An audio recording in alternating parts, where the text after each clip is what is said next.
Hello friend. आप section में देख चुके कि एल डी बराबर कितना दिया हुआ है। ठीक है फ्रेंड, तो सेक्शन में मेरा एल डी बराबर 57D प्लस 10D दिया हुआ है। ठीक है, इसका मतलब हुआ कि 57 प्लस 10D बराबर कितना हुआ?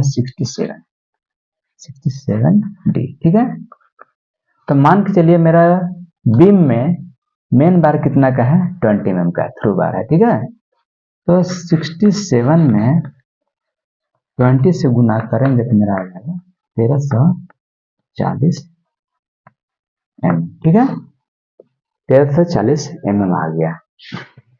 ठीक है, यानी कि एल डी बराबर मेरा कितना है? 1340 mm। इसको डायरेक्ट यहां पर लिख देते हैं। ठीक है, 1340 mm। ठीक है, तो बीम में हमको 20 mm का सरिया है। ठीक है, तो सबसे पहले क्या जानना है कि आपको इस तरह से मेरा बीम का मेन रड आ रहा है और यहाँ कॉलम के अंदर इस तरह से एल प्रोवाइड हो रहा है। ठीक है, तो मान के चलिए मेरा कॉलम इस टाइप से है।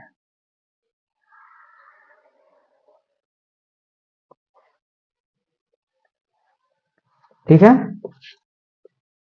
तो 1340 के मतलब हुआ, 1340 mm का मतलब हुआ कि एक कॉलम के फेस से यहां तक का जो भी लेंथ होगा वो 1340 होगा। ठीक है, 1340 mm यहां से यहां तक का लेंथ होगा। ठीक है, 1340 mm यानी कि इनक्रेज लेंथ, इसी को बोला जाता है। इसको याद रखिएगा। ठीक है, नेक्स्ट आपको काम में आएगा। ठीक है, तो 1340 mm इस फेस से यहां तक का लेंथ जो है 1340 mm है। ठीक है, अब एल को प्रोवाइड करने के लिए क्या करना पड़ेगा कि हमको ध्यान देना है कि एक कलम के फेस से मेरा कॉलम के अंदर कितना लेंथ जा रहा है। ठीक है, तो कहने का मतलब मेरा एक कॉलम का साइज है 900।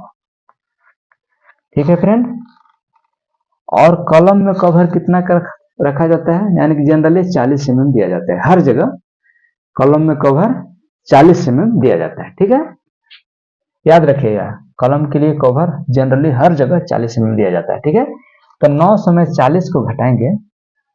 ठीक है, 900 में 40 को घटाएंगे तो यहाँ बचेगा कितना? 860। ठीक है, यहाँ से 860 हुआ। अब यहाँ से कितना बच जाएगा? तो 1340 में 860 को घटाएंगे तो कितना बचेगा? यहाँ 480। ठीक है, यानी 480। ठीक है, इन्हें ये दोनों को जोड़ेंगे 1340 में हो जाएगा। इस कलम के फेस से यहाँ तक का जो लेंथ हुआ 1340 हुआ, 860 अंदर घुस रहा है और जो बच रहा है वो एल हो जा रहा है, यानी 480 mm एल हो गया। ठीक है, याद रखिएगा यहां से। ठीक है फ्रेंड, तो इसी तरह से कोई भी बीम में डाया के हिसाब से, मेन सरिया के हिसाब से एल को प्रोवाइड किया जाता है। तो फ्रेंड आप याद रखिएगा, इस मेथड को हर जगह आपको काम में आएगा। ठीक है, तो और एक चीज बता देते हैं कि ये जो नीचे की ओर जाता है एल, उसको बोलते हैं कंप्रेशन। जो ऊपर की ओर जाता है उसको बोलते हैं टेंशन। ठीक है, तो टेंशन के लिए कोई जरूरी नहीं, कोई दिक्कत नहीं, लेकिन कंप्रेशन जो जाता है तो कंप्रेशन के लिए जितना मतलब जो मेरा बीम का साइज है उससे एल बड़ा हो रहा है। ठीक है, यानी कि मेरा बीम का जो बटन तली से मेरा और नीचे की ओर जाएगा। मान के चलिए मेरा बीम का साइज है इस टाइप से। ठीक है, ये बीम का साइज है। ठीक है फ्रेंड, इस टाइप से मेरा बीम का साइज है। तो ये बीम का साइज से मेरा जो है 480, मान के चलिए कि 400 का ये बीम है। बीम जो है 400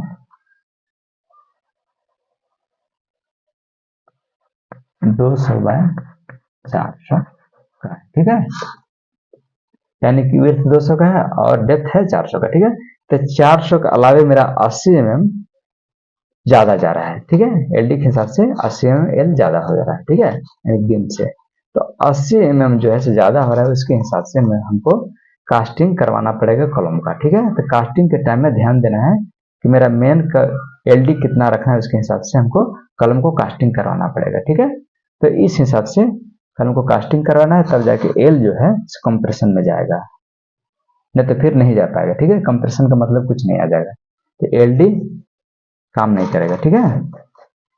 तो इसी हिसाब से फ्रेंड कोई भी कहीं भी आप एलडी इसी मेथड से एल को प्रोवाइड कर सकते हैं और इसी तरह से किया जाता है।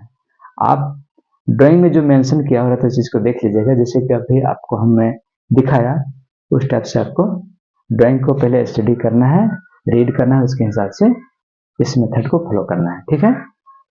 तो फ्रेंड वीडियो आपको कैसा लगा, अगर नॉलेजेबल आपके मन में आया या लगा तो मेरा चैनल बसंत सिविल एक्सपीरियंस को सब्सक्राइब करें और बेल आइकन को दबाइए, ताकि जब भी मैं इस तरह का नॉलेज वीडियो अपलोड करूं तो आपके पास नोटिफिकेशन सबसे पहले मिले। तो friend thank you, next video में फिर मिलते हैं।